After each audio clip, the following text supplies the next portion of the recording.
it was a whole nother game. We right back to spending money again. Okay. You know what I mean? But the difference was too is that the record company had to pay for that. Now these days, if you bring an artist in that's hot, say like they might get $600,000 a night. Now they will do it for you for $300,000 a night. Right. But the only difference is their writer is still another $300,000 because they fly private jets. Right. Not one, but three. Right. Right.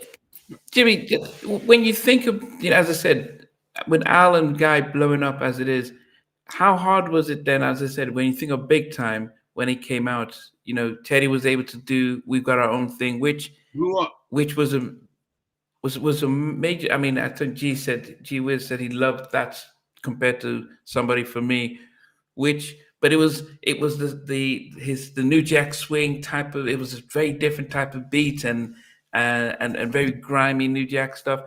But I think was Somebody For Me, that was an international hit. I mean, that was massive in Nigeria, especially having Al on that.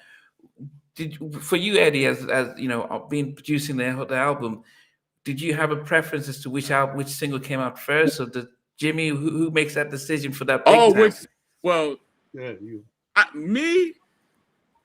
Me personally, I was always I was a Teddy Riley fan. Period. Still a Teddy Riley fan. So I produced Somebody For Me. Teddy Riley produced We Got Our Own Thing. So you asked me, I was like, We Got Our Own Thing should absolutely be the single. It's Teddy Riley, and I have no problem being the next single to. Right. And I think the way that we picked a lot of records is that we would have like a staff meeting, like Eddie was saying. The janitor will come in there if your record was whack and say, "No, that shit is whack." Right. You need to go with this record, and he would have an opinion. Not that it would be taken. It wasn't taken lightly. Like everybody had a part in. A lot of people had a part in, picking and arguing about the record. You know what I mean? And one of the groups that really we used to have to argue down was Jodeci. They definitely wanted to pick their own records, and a lot of times that wasn't the record. When they picked "Gotta Love" over the "Come and Talk to Me," and that's when Puff stepped in and made that hip hop remix. But the thing about it is, he was saying that he invented the hip hop remix. That's not true. That's absolutely not true. He learned how to do the hip hop remix because he learned. I'm gonna say this. He learned this from our system. Eddie F, Al B. Shore, Teddy Riley. People covered him and showed him. He lived with them, and then he learned. And he's a master, and he's a genius. So the only thing you gotta do is just show him a little bit, and he can take the plane and fly away with it. You know what I mean? He's gonna kill it. And he did kill it. And, he changed us. Getting back to what Eddie said, the music part of it, when you said halftime, you were saying that, this was a grimy New Jack record. But you got to realize we were transitioning from New Jack Swing to hip hop and R&B. Right. All right. So New Jack Swing is getting ready to be like the Motown sound. Right. Now we in a new era. Right. We're going from the Marines to the doo-wop to the disco era. It was kind of like changing. So New Jack Swing was more like the original Uptown sound, but then it was switching more to like hip hop R&B and hip hop soul. Right. So by the time we get to Puff Daddy, we in full bloom of hip hop and R&B. Right. I know, but before you get to Puff, now we have Father MC who joins in. Yes. And for you guys Father set it off for everybody, but Father set it off introducing Jodeci first. With Treat 'Em, and then with Mary J. Blige. You know what I mean? And then he had a background vocalist, Terry Robinson, who was the airy swing beat sound, beautiful heiress of music. You know what I mean? Terry and Tabitha were the voice of, I call them the voice of Uptown because they were on Al B. Shore, all his records, all the backgrounds. They were on Heavy D and the Boys. They were on the Sprite commercial. They were on Guy. They were on Guy. Terry wrote with Aaron. They're them. They're the you can do what you wanna. They're them on all those voices. Those are Terry and Tabitha. They were like so many voices on. They're the every little thing you do on Christmas. Wow. Yeah. On all they're like on out of 20 of the Uptown Records smash hits, they're like the voice on 15 of them, and the commercials and the theme songs, and they were the go-to people when you made songs. It was literally like, call Terry and Tabitha. They gonna come in. Terry's gonna write it. They gonna write the hook. They gonna fix you, and then your backgrounds and everything are gonna sound right. And that became like a sound, and that became a standard. That became a standard of just like how Teddy was a standard. A certain level of backgrounds and background production was a standard that of quality that also came with Uptown Records. Yeah. No. So by the time we get to Father MC, Father had been making records before Puff gets on the scene, and then what Puff does is help these records with the remixes that he did, and also helping with some of the fashion with Jodeci.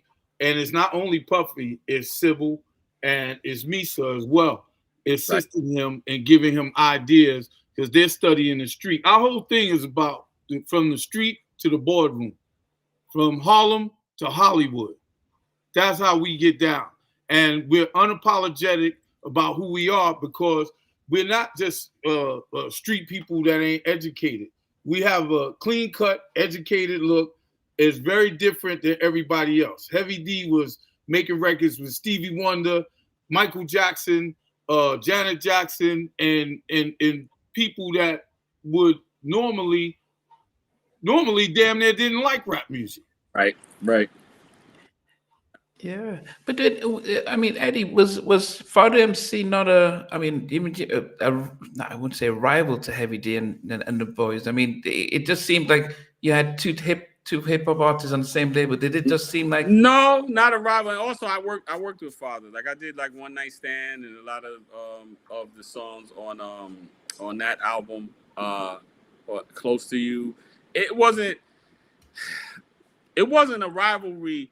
Inside of Uptown is what I was saying earlier. It was a standard of everybody was looking at, okay, New Jack Swing, hip hop, R&B, Teddy Riley set the bar here, and then Uptown is the embodiment of that sound. But then now you have Andre and Jimmy and bringing the how you walk, how you talk, the fashion sense, like what it's supposed to sound like, what it's supposed to look like.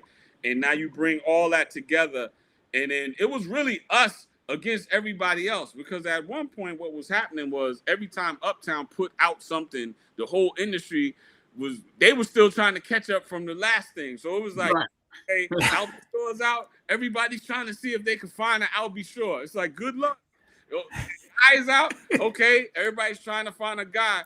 Good luck. It's like, okay, Mary's out. Everybody's trying to find a Mary. Good luck.